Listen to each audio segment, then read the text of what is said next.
ఇక అసలు విషయానికి పోదాం. పర్మిషన్ కావాలంటే పర్సంటేజ్ ముట్టాలి. వెంచర్ వేయాలన్నా బిల్డింగ్ కట్టాలన్నా లక్షల్లో లంచాలు.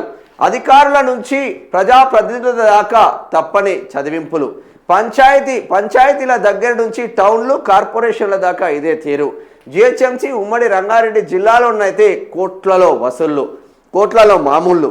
అనుమతుల నుంచి అమ్మకాల వరకు కొనసాగుతున్న దోపిడీ. రాష్ట్ర వ్యాప్తంగా భూముల విక్రయాలు కొనుగోళ్లపై ఎఫెక్టివ్.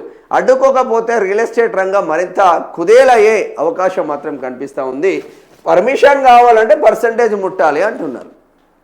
పర్సంటేజ్ ముట్టాలంటే మనకు కంపల్సరిగా ఇక పర్సంటేజ్ ముడితేనే పర్మిషన్ వస్తుంది.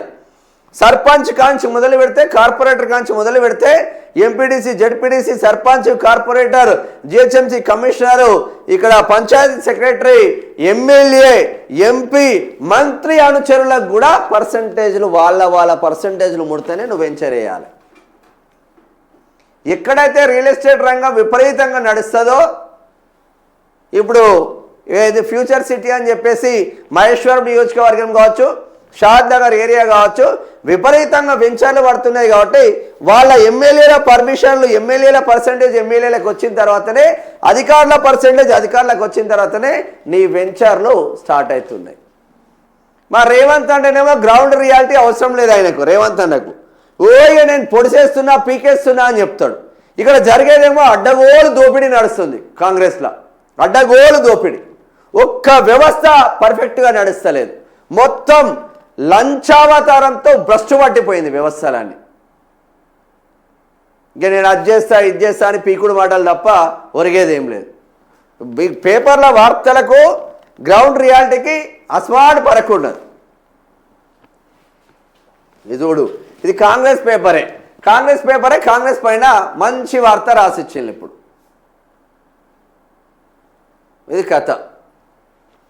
రాజు ఏం టచ్ చేయకూడదు. రాష్ట్రంలో ఎక్కడైనా ఓ వెంచర్ వేయాలన్నా, ఓ అపార్ట్మెంట్ కట్టాలన్నా రియల్టర్లు, బిల్డర్లకు చుక్కలు కనిపిస్తున్నాయి.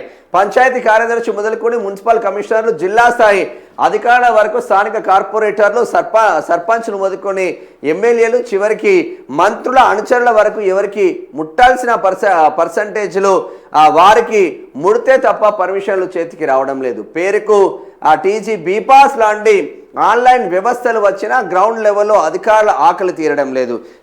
చివరికి సామాన్యుడు ఇల్లు కట్టుకోవాలన్నా 4-5 దశల్లో చదివింపులు తప్పడం లేదు. వెంచర్ లేఅవుట్ అనుమతుల నుంచి బిల్డింగ్ ప్లాన్ ఆమోదం పొందే వరకు అడుగడుగున లంచావతారాలు జలగల్లా పట్టి పీడిస్తున్నారు. భూమి విలువ ఎక్కువ ఉన్న జిహెచ్ఎంసీ ఇతర కార్పొరేషన్లతో పాటు ఉమ్మడి రంగారెడ్డి జిల్లాలో అధికారులు, లీడర్ల డిమాండ్లు కోట్లకు చేరుతున్నాయి. ముఖ్యంగా 4 అంతస్తుల నుంచి 10-15 అంతస్తుల వరకు నిర్మించే మధ్యతరగతి బిల్డర్లు అధికారుల తీరుతో విలవిలలాడుతున్నారా. ఇక ఏ నుంచి వస్తే బొంగు కాడ వస్తుందా, బొచ్చు కాడ వస్తుందా? వీళ్ళ పాడైపోను. ఒక సామాన్యుడు ఏదైనా చిన్న చేయాలన్నా ఇవి ఇన్ని ఇబ్బందులు. ఈ అక్రమ వసూళ్ల దందా వల్ల భూముల క్రయ విక్రయాలపై తీవ్ర ప్రభావం పడుతున్నదని, ఫలితంగా రాష్ట్రంలో రియల్ ఎస్టేట్ రంగం కూనరిల్లుతున్నదనే ఆరోపణలు వస్తున్నాయి. రాజకీయ అండదండలు ఉన్నవారు భారీ ప్రాజెక్టులు ఏదోలా మేనేజ్ చేసుకుంటున్నా మధ్యతరగతి బిల్డర్లు ఎక్కువగా నష్టపోతున్నారనే అభిప్రాయాలు వ్యక్తమవుతున్నాయి. పంచాయతీ మొదలుకొని సెక్రటరీ దాకా రాష్ట్రంలో కొత్తగా వెంచర్ వేయాలంటే అది అగ్ని పరీక్షే. గ్రామ పంచాయతీ పరిధిలో లేఅవుట్ వేయాలంటే సర్పంచ్ నుంచి స్థానిక ఎమ్మెల్యే దాకా వసూలు చేస్తున్నారు. ప్లానింగ్ నిబంధనల ప్రకారం రోడ్లు, ఓపెన్ స్పేస్ వదిలినా ఏదో ఒక సాంకేతిక కారణం చూపి ఫైళ్లను పెండింగ్లో పెడుతున్నారు. పంచాయతీ లేఅవుట్ అయితే ఎకరాల లెక్కన అక్కడి సెక్రటరీలు, సర్పంచ్లు, పొలిటికల్ లీడర్లు, పట్టణాల్లో అయితే గజాల లెక్కన మున్సిపల్ టౌన్ ప్లానింగ్ అధికారులు రేటు ఫిక్స్ చేస్తున్నారు. కేవలం అధికారులే కాకుండా స్థానిక ప్రజాప్రతినిధులు కూడా నేరుగా బిల్డర్లు బెదిరిస్తున్న పరిస్థితులు ఉన్నాయి. పర్మిషన్లు ఇవ్వడానికి ఒక రేటు, కన్స్ట్రక్షన్ మొదలు పెట్టాక తనిఖీల పేరుతో మరో రేటు వసూలు చేస్తున్నారు. ఈ క్రమంలో రాజకీయ ఒత్తిళ్లు తోడైతే బిల్డర్లు అడిగినంత ఇచ్చుకోక తప్పడం లేదు. ఫలితంగా సామాన్య కొనుగోలుదారుడిపై అదనపు భారం పడి రియల్ ఎస్టేట్ రంగం కృత్రిమ ధరల పెరుగుదలకు దారితీస్తుంది. ప్రైమ్ ఏరియాలో కోట్ల రూపాయల దందా నడుస్తుంది. ప్రైమ్ ఏరియాలో హైదరాబాద్ ఫైనాన్స్ డిస్ట్రిక్ట్తో పాటు శివారు ఏరియాలైన కోకాపేట, తెల్లాపూర్, నార్సింగ్ మండి ప్రైమ్ ఏరియాలో పర్సంటేజ్ల స్థాయి ఊహాకు అందడం లేదు. ఇక్కడ ఒక్కో అపార్ట్మెంట్ ఆ ప్రాజెక్టు విలువ వందల కోట్లలో ఉండడంతో అధికారుల వాటాలు కూడా కోట్లలోనే ఉంటున్నాయి. ఆ స్కై స్క్రాపర్ బిల్డింగ్లకు అనుమతులు రావాలంటే సెక్రటరేట్ స్థాయిలోనే ఆ పెద్దలకు భారీగా ముడుపులు ఇచ్చుకోవాల్సి వస్తున్నదని ఆరోపణలు ఉన్నాయి. పర్యావరణ అనుమతులు జీవో 111 వంటి నిబంధనలు తమకు అనుకూలంగా మార్చుకోవడానికి కార్పొరేట్ సంస్థలు కోట్లు కుమ్మరిస్తున్నాయి. ఈ ప్రక్రియలో చిన్న మధ్యతరహా బిల్డర్లు నలిగిపోతున్నారు. రాజకీయ పలుకుబడి ఉన్నవారికి అనుమతులు సులభంగా రావడం సామాన్య వ్యాపారులను ఇబ్బందులకు గురి చేయడం పరిపాటిగా మారింది. ఆ బిల్డర్ల పరిస్థితి అగమ్య గోచరం. రాష్ట్రంలో 10 నుంచి 12 అంతస్తుల వరకు నిర్మించే అపార్ట్మెంట్ బిల్డర్ల పరిస్థితి అగమ్య గోచరంగా మారింది.